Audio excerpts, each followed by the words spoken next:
to my channel English with Ritu. Daily English Tricks-ல இன்னைக்கு நம்ம day 25 கிளாஸ்ல இருக்கோங்க. டெய்லி ஒரு சின்ன டிப்ஸ் தான் உங்களை இங்கிலீஷை வந்து லைட்டாக அப்கிரேட் பண்ணிக்கும். தெரிஞ்சிருந்தா பிரச்சனை கிடையாது, தெரியலன்னா கற்றுக்கோங்க. ஸோ அந்த முறையில் இன்னைக்கு நம்ம பார்க்க போகிற topic he, his, him, she, her. அதை பற்றி இன்னைக்கு நம்ம பார்க்க போகிறோம்.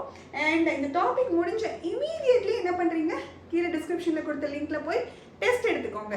ஸோ உங்களோட நாலேஜ் வந்து இனிமேல் கொஞ்சம் ஒரு நல்ல அண்டர்ஸ்டாண்டிங் கிடைக்கும் அண்ட் உங்களுக்கு நாலேஜ் இன்னும் கொஞ்சம் அப்கிரேட் ஆகும். ஸோ வாங்க டாபிக்குள்ளே போகலாம். இங்கே பார்த்தீங்கன்னா he, his, him. எங்கே he யூஸ் பண்ணுவோம்னா ஒரு subject. he is a doctor. So he வந்து ஒரு சப்ஜெக்டில் யூஸ் பண்ணுறது தான் he. I call him. I call he அப்படின்னு சொல்ல முடியாது. ஸோ I call himன்னு ஹிம்னு தாங்க சொல்லணும். ஒரு ஆப்ஜெக்ட்ல ஒரு பர்சனோட ஆப்ஜெக்ட்ல யூஸ் பண்றப்போ அது ஹிம்னு யூஸ் பண்ணுவோம். சப்ஜெக்ட்ல யூஸ் பண்றப்போ ஹி, ஆப்ஜெக்ட்ல யூஸ் பண்றப்போ ஹிம். அதே பாருங்க, இட் இஸ் ஒரு பொசிஷன். இது என்ன, அது அவனோட பெண், அது அவன் பொசிஷன், இது என்னுடையது. பொசிட்டிவ்னஸ்னா நார்மலாக எல்லாருக்கும் தெரிஞ்சது, அது ஏன் ஆளு, நான் யாருக்கும் விட்டு கொடுக்க மாட்டேன். ஸோ பொசிட்டிவ்னஸ்ங்கிற வேர்டு எல்லாத்துக்கும் தெரிஞ்சிருக்கும். பொசிஷன், இப்போ பொசிஷன்னா அது என்னுடையதுங்கிற மாதிரி. இட் இஸ் ஹிஸ் பென், இது அவனுடைய பென் அப்படின்னு சொல்கிற பொசிஷனுக்கு ஹிஸ் வந்துருங்க. ஆனால் அதே மாதிரி ஷீல பாருங்க, ஷீ இஸ் அ டாக்டர், சப்ஜெக்டுக்கு ஷீ வருது.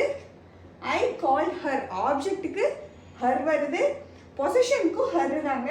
இந்த ஃபீமேல் இதுக்கு வந்து பொசிஷனுக்கு ஒன்று, ஆப்ஜெக்டுக்கு ஒன்றுன்னு சொல்லி தனித்தனியாக இல்லை. இந்த இந்த இதில் மேல் வெர்ஷனுக்கு தான் ஆப்ஜெக்ட்டுக்கு நான் ஹிம்மு, பொசிஷனுக்கு நான் ஹிஸ்ஸு. ஆனால் இந்த இந்த ஃபீமேல் வெர்ஷனுக்கு ஆப்ஜெக்ட்னாலும் சரி பொசிஷன்னாலும் சரி ரெண்டுக்குமே நம்ம ஹர் தாங்க யூஸ் பண்ணுவோம். ஸோ எதுக்கு இங்கே ஹிஸ்ஸு ஹிம்மு ரெண்டுமே கொடுத்துருக்காங்க அப்படின்லாம் நீங்கள் வந்து இட் இஸ் ஹிம் பென் அப்படின்னு ஒரு இல்லவே இல்லைங்க. இது வந்து ஹிஸ்ஸு.